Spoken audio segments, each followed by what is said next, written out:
नुमित आयो खरे ब्रेकफास्ट का तो सेमोने होगोलोने इमा साओगनुने नुमित से एंगोंदगी हाना तुम बचंगी अदुना होगत पतुसु माना हांदोमी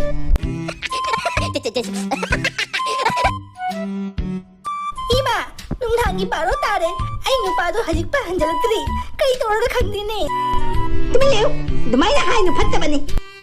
कना खनी नो नुपादो गाड़ी एक्सीडेंट चाना सुरोक्ता वांधा लेरमनी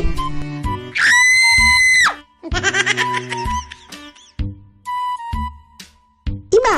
आई नुपादो ngarang thengna hanjalakpagi yam khanaba jainaba tawkhre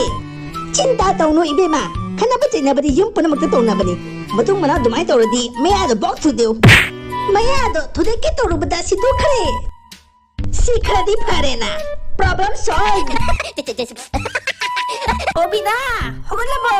हे की उमबदा पोथाम त लेरमे मसिन बिसे चा तो खन लोलो चो चा खर थके तो के दौरगे इमा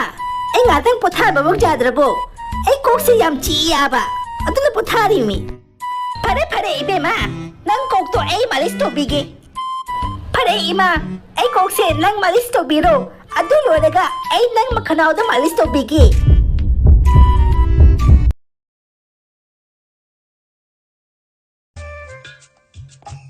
मैनेजर साहब इंटरव्यू से हौरसिरो फरे फरे हौरसी पोइला कनानो मरुंग चंगो लाओ good morning sir good morning Ibungo नंग मिंगदी करी कोगे sir my name is Tomba Singha get out करिए I said get out Sharma मथंगी कैंडिडेट तो कौशलो फरे फरे सर कौशलगे नेक्स्ट गुड मॉर्निंग सर नंगी मिंगदी करी कोगे sir my name is Gangadhar Vidyadhar Omkar Nath Shastri class 11 बत्तम गेट आउट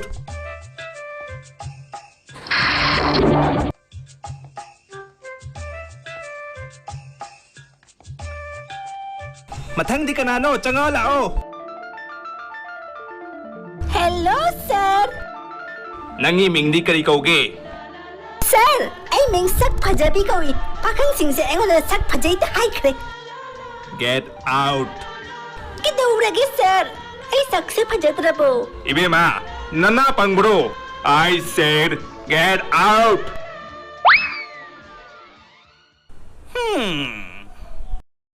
सर आई वा मा हंजगे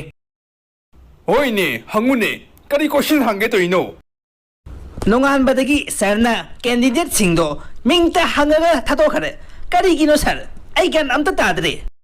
Sharma first impression is the last impression candidate सिंगी क्वेश्चन की आंसर सिंग से ताबदा आई ज्ञान तारे मोइसे बैंक की कर्मचारी ओइबा ngमोय अखोयगी एसबीआई बैंक की कर्मचारी ओइगे हाइदी याम कन्ना होनबा मथौ ताबा ज्ञान तादरबो नंग दुम येंगना लेउ आई गे दौगे जेउ शर्मा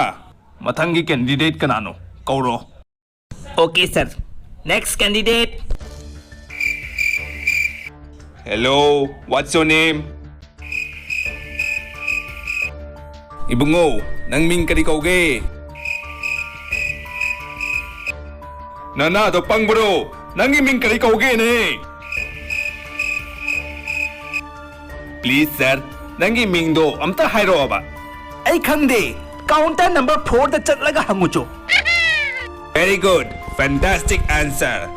SBI बैंक दा नंगुंबा कर्मचारी की मथौ याम ताई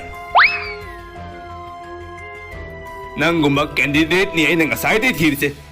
SBI बैंक की कर्मचारी अमा ओइबगी लोइना गुंजावी नंग पास ओइरे हेंगदगी जॉइन तौरो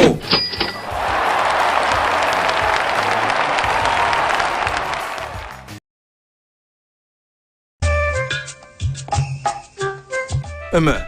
टिकट काउंटर से करम माइकई दनो ने खरे ममांग चलगा येंगुगे अदुगा लेरंबा याय ओइचे सिलचरदगी मणिपुर चटके हाइदी मतम क्याम चंगनी अमता हाइरो 1 minute please करिए मिनिट अमा दा सिलचरदगी मणिपुर यौगद्रने सिलचरदगी मणिपुर की लंबी से नोंगमदी चंगमनीने सरकार ने करी अपाई ट्रेन से मजारो पायलगा चटपजारो सर नत्तेने अैना हाइसे मिनिट अमता नाइको हाइमी येंगागा हाइरके हाइमीने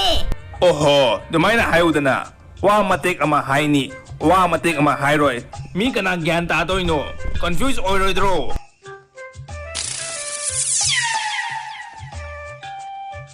फरे तो सिलचरदगी मणिपुर चटपगी लंबी से मतम के हम चंगनी हाइरो पुंग अनि चंगनी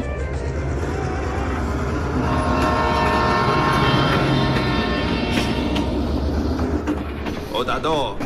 कदाई चटके तौरीनो इम्फाल दा थबक खरा लेगी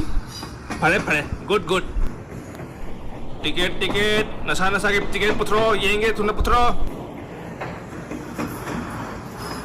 बता दो कदाई चटके तौरीनो सर एडी राम ना पोक प मफम दुगा चल्लीनी टिकट पुथरो येंगे ऐ नाकदी टिकट लेतीनी फरे दो चसी लाओ आएगा कदाई चसी हाइनो ने कृष्ण ना पोक प मफम दुगा जेल चसी लाओ